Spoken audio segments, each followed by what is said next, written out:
Ano kaya yung mga tanso to pag binenta mo lahat yung sa tanso na yun ng kawad ng Meralco? Tansuin ko lahat yan, oh.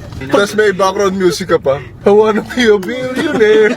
So fucking bad. Tapos may second music pa. I'm in the Hall of Fame. And the world's gonna know your name. Gonna know your name. Pagkaputo mo, pagkakat mo, brown out lahat ng buong barangay. Pagka-brown out. Yeah, you can be the greatest, you can be the best. Paano kaya, no? Pag naging most wanted ka, pero ang kaso mo, pag-ubos ng mga tanso sa ano. Paano ba naman kasi, yung mga nagbebenta na nung tanso, ikaw na yung kinukontak. Ito kasi cycle nun, boy, eh. Di ba? Nanakaw ka. May bibili sa yung mga bumibili ng tanso. Bibili ng Meralco. Yan. Tapos, nanakawin mo ulit sa Meralco. Because life is a cycle. Hindi, tangina, sindikato ka gago. Oo nga, no? Yung mga masasamang tao, paano kung sila yung napipicture sila inspirational stories?